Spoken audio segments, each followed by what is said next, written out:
Welcome to our channel. నమస్కారం. చంద్రబాబు తోలు మందం, దున్నపోతు మీద వర్షం పడినా చలించదు, చంద్రబాబు ప్రభుత్వం కూడా అంతే అంటూ భీమవరంలో జగన్మోహన్ రెడ్డి చేసిన విమర్శలకు సమాధానం ఇచ్చేందుకు మనతో పాటు ఉన్నారు సీనియర్ జర్నలిస్ట్ డివి శ్రీనివాస్ గారు. వారిని అడిగి మరిన్ని విశేషాలు తెలుసుకుందాం. నమస్తే సార్. నమస్తే. ఆక్వా రైతుల ఓదార్పు పేరుతో జగన్మోహన్ రెడ్డి ఈరోజు చంద్రబాబు నాయుడు గారిని విమర్శిస్తున్నాడు. సబ్సిడీ నేనే ఇచ్చాను, విద్యుత్ రేట్లు నేనే తగ్గించాను, రైతులకు చేసిన నేనే, చంద్రబాబు ప్రభుత్వం ఏమీ చేయలేదు అంటున్నాడు. ఎట్లా చూస్తారు సార్ ఆయన వ్యాఖ్యల్ని? మారవా నువ్వు, ఇక మారవా? మారే ఉద్దేశం కూడా ఆయనకి లేదు. మారాడు జగన్మోహన్ రెడ్డి, మారాడు. ఈరోజు ఆయన ప్రసంగం అయినా నిన్న అక్కడ ఏది మత్స్యకారుల గల్లంతు ఆ సందర్భం అయినా వాళ్ళ జగన్మోహన్ రెడ్డి నాలుక మందం. ఆయన చర్మం మందం కాదు, చంద్రబాబు చర్మం మందం కాదు, చంద్రబాబు అభివృద్ధి మందం, చంద్రబాబు ఇన్వెస్ట్మెంట్స్ మందం, చంద్రబాబు డెవలప్మెంట్ మందం. అన్న నీ నాలుక మందం, నీ అబద్ధాలు మందం. ఇప్పుడు ఈ ఆక్వా మీద ఎన్ని అబద్ధాలు చెప్పాడన్నా. ఫ్లెక్సీలు పెట్టారా? ఇవాళ కూడా పెట్టుకుంటే పెట్టే ఉంటారు. పోస్టర్లు పెట్టారా? పులి వచ్చే మేక చచ్చే. ఏంటి ఆ పోస్టర్? పులి వచ్చే మేక చచ్చే అంటే పులి నువ్వే. ఏది జగన్మోహన్ రెడ్డి పులి వచ్చే మేక చచ్చే అంటే జగన్ వచ్చే ఏపీ చచ్చే. పులి కాదు, మచ్చల పులి. జగన్ వచ్చే ఏపీ చచ్చే అంటే మళ్ళా జగన్మోహన్ రెడ్డి వస్తే ఏపీ చచ్చుద్దని ఆ పోస్టర్లు. ఇప్పుడు మావిగన్ అంటూ ఏదో గన్స్ లోడ్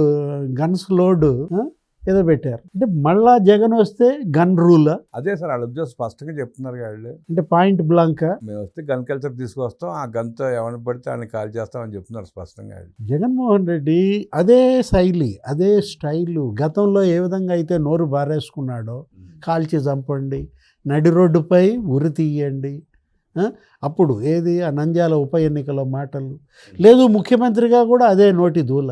పవన్ కళ్యాణ్ని ఉద్దేశించి, ఆయన పెళ్ళాలను ఉద్దేశించి నా వెంట్రుకు కూడా పీక్కోలేరు. ఇప్పుడు ఈ ఆక్వా రంగమే తీసుకోండి.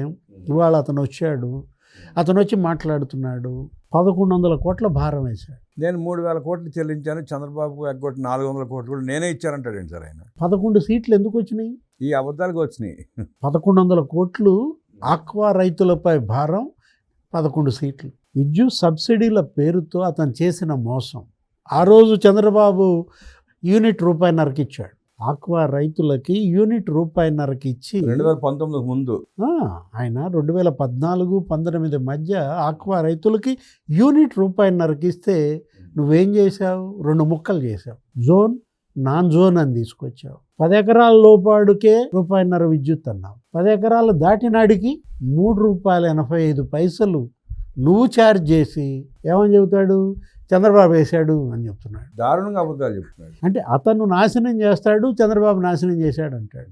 సార్, భీమవరం ఆక్వా రైతులు అతను ఆహ్వానించడమే తప్పు. అక్కడికి వచ్చిన తర్వాత అబద్ధాలు చెప్తా ఉంటే చూస్తా ఊరుకోవడం కూడా మరింత తప్పు. అసలు వాళ్ళు ఆక్వా రైతులు కాదు. జగన్మోహన్ రెడ్డి ఆయన మాజీ ఎమ్మెల్యే ఒక అతను ఉన్నాడు, వాళ్ళంతా వైసీపీ కార్యకర్తలు, వైసీపీ రైతులు. వాళ్ళే అంతకుముందు ఒక సినిమా చేశాడు, ఒక షో.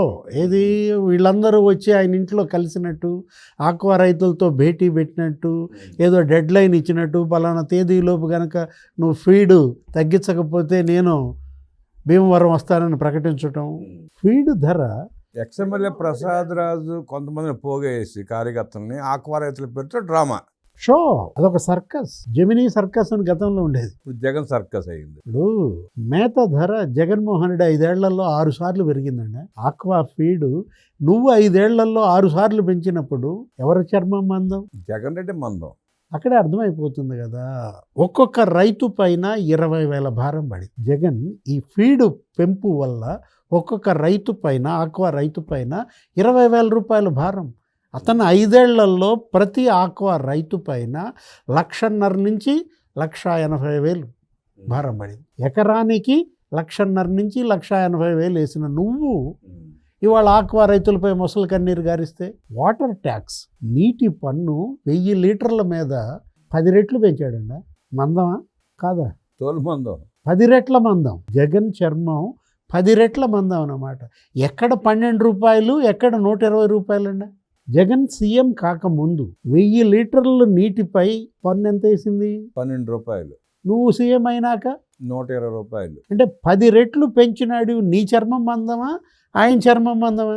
అంత దారుణంగా వ్యవహరించి వాళ్ళు వెళ్ళి అన్ని అబద్ధాలు ఎట్లా చెప్పగలుగుతున్నాడు 10 మంది ముందు? అదే జగన్మోహన్ రెడ్డి. That is Jagan.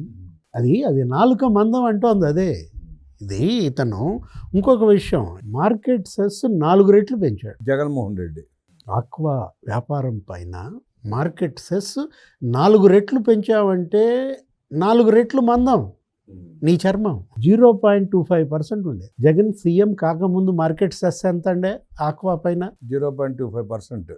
1% చేశాడు. అంటే పావలా ఉన్నదాన్ని రూపాయి చేసిన నువ్వు 4 రెట్లు చర్మం మందం నీదైతే నువ్వు చంద్రబాబుని మందం అంటే? ఇప్పుడు ఆక్వా రైతులకు తెలియదా ఎవరి హయాంలో మేలు జరిగింది, ఎవరి హయాంలో కీడు జరిగింది?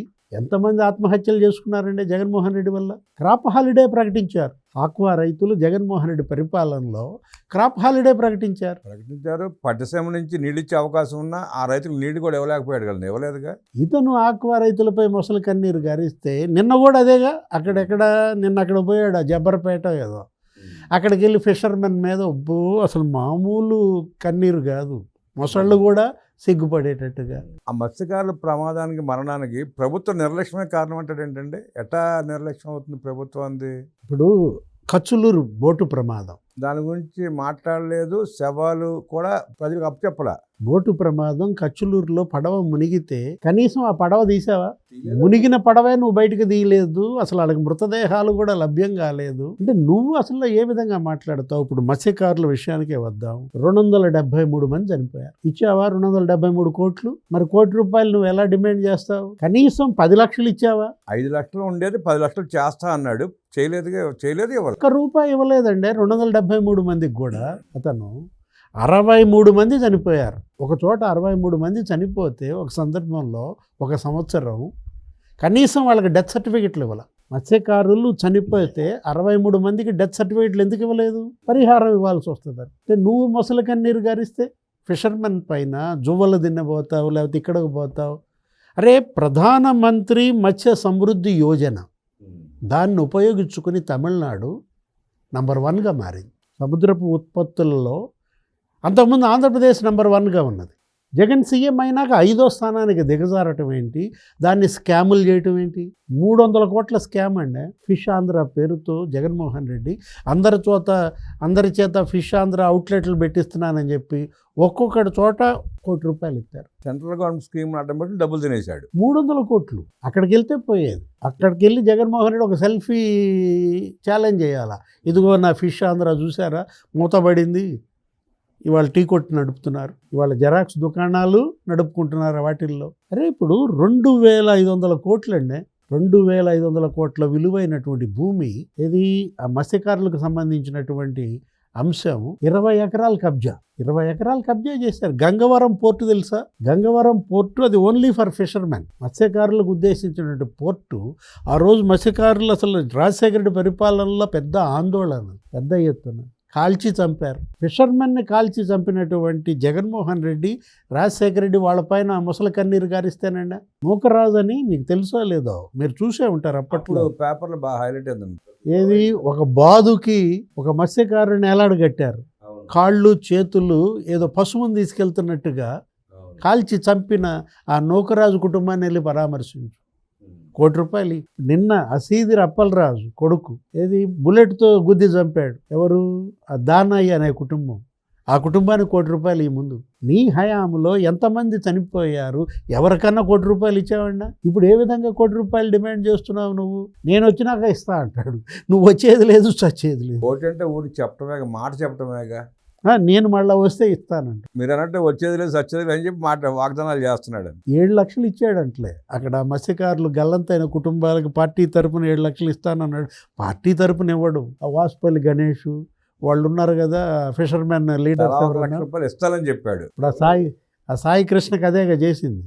తలా 50,000 వేసుకుని ఇచ్చారంట. 40 మంది వైసీపీ కాపు నాయకులు, త్రిమూర్తులు ఒక 40,000, కన్నబాబు ఒక 40,000, 50,000 అట్లా ఏదో ఒక 20 లక్షలు పోగేసి ఇచ్చాడు. జగన్ పైసా ఇస్తాడా? 7 లక్షలు ఇచ్చావు, సరే ఉంది, ఓకే. 7 లక్షలు వాళ్ళకి ఇచ్చావు కదా. ఇప్పుడు ఆ అప్పలరాజు కొడుకు, ఆ చచ్చిపోయిన కుటుంబం ఏంటి, ఎంత మాట్లాడుకున్నాడు బేరం? 9 లక్షలకు మాట్లాడుకున్నాడంట సిద్ధార్థ. అప్పలరాజు 9 లక్షలకు మాట్లాడుకున్నాడు కదా, వాడికి ఇచ్చింది 1,50,000 ఇంకెంత ఇవ్వాలి? 7.5 లక్షలు ఇవ్వాలి బాకీ ఉన్నాడు. అది కూడా ఇచ్చేసేయండి మరి పార్టీ తరఫున. చనిపోయిన వ్యక్తికి ₹1 ఇవ్వచ్చు కదా మరి. సిద్ధార్థ అప్పలరాజు మంత్రిగా చేసి బాగానే పోగు చేసుకున్నాడుగా. దానయ్య కుటుంబం అంటే ఏదో రకంగా ఫిషర్మెన్ ఓట్ల మీద కన్నేశాడు రామబ్రహ్మం గారు. ఎట్లా వేస్తారండి, ఎందుకు వేస్తారు అసలు ఓట్లు? జగన్మోహన్ రెడ్డి ఏంటంటే ఇప్పుడు అసలు అక్కడ శ్రీకాకుళం దగ్గర నుంచి నీకు నెల్లూరు దాకా ఊస్ట్. మొన్న కనీసం 4 సీట్లు వచ్చినాయి, ఇప్పుడు ఒక్క సీటు కూడా వచ్చే పరిస్థితి లేదు. కమ్మ కాపు చిచ్చు పెట్టాలని చూశాడు, వర్కౌట్ కాల. ఇంకా కమ్మ కాపు దగ్గరయ్యారు. చంద్రబాబుకు దూరం చేద్దాం అనుకున్నాడు పవన్ కళ్యాణ్ని, వర్కౌట్ కాల. ఇక అందుకని బీసీల మీద పడ్డాడు. మొన్న మీకు గుర్తుండే ఉంటుంది, జోగి రమేష్ ఏమని చెప్పాడు, బీసీలతో ఈ విధంగానే ఆత్మీయ సమావేశాలు పెట్టుకుంటామన్నాడు. ఇప్పుడు ఈ మత్స్యకారులు అటు జువ్వల దిన్నైనా ఓట్ల కోసమే, లేకపోతే ఇప్పుడు ఈ వెళ్ళిన జబ్బరపేట అయినా మత్స్యకారులు ఓట్లు ఎట్లయినా సరే బీసీల ఓట్లు తెలుగుదేశంకి చీల్చాలని. బీసీల ఓట్లు చీల్చుకుని బీసీల ఓట్ల మీద గెలిచే ప్రయత్నం చేసినప్పుడు సిదిరి అప్పలరాజు కొడుకు యాక్సిడెంట్ చేసి చంపిన వ్యక్తి కూడా బీసీనే, యాదవ సామాజిక వర్గం. అతను ₹1 ఇస్తే ఏమైనా నమ్మేవాళ్ళేమో. అది చేయకుండా, చేయాల్సినవి చేయకుండా దాన్ని కూడా డ్రామా చేస్తూ ఎక్సకాలుగా మాట్లాడితే ఎందుకు ఒప్పుకుంటారు సార్ బీసీ? వాళ్ళు మండిపడుతున్నారు యాదవులంతా. చిన్నపిల్లాడు అంటావా, అతని పిల్లలు ఇప్పుడు దానయ్యకి పిల్లలు ఉన్నారు, చిన్న పిల్లలు ఉన్నారు. ఆ కుటుంబం ఇవాళ రోడ్డున పడింది. పిల్లలు, చిన్నపిల్లలు భార్య మధ్యస్థంతో కోల్పోతే ఆ కుటుంబాన్ని పోషించుకుంటూ వస్తున్నాడు అతను. నిజంగా నీకు మత్స్యకారుల మీద ప్రేమ ఉంటే మోపిదేవి వెంకటరమణరావు ఎక్కడున్నాడు? తెలుగుదేశంలో ఎందుకు చేరాడు? మోపిదేవి వెంకటరమణరావు నీ కోసం జైలుకి వెళ్ళాడు. ఆ రోజు రాజశేఖర రెడ్డి ముఖ్యమంత్రిగా ఉన్నప్పుడు జగన్ చేసినటువంటి ఆ క్విడ్ ప్రోకో వాటిల్లో అతను ఇరుక్కుని అతను జైలుకి వెళ్తే కనీసం అతనికి రాజకీయంగా ఎటువంటి పరపతి కల్పించకపోతే విజయమ్మ తిట్టింది జగన్మోహన్ రెడ్డిని. తల్లి ఏది మామూలుగా తిట్టలేదనమాట.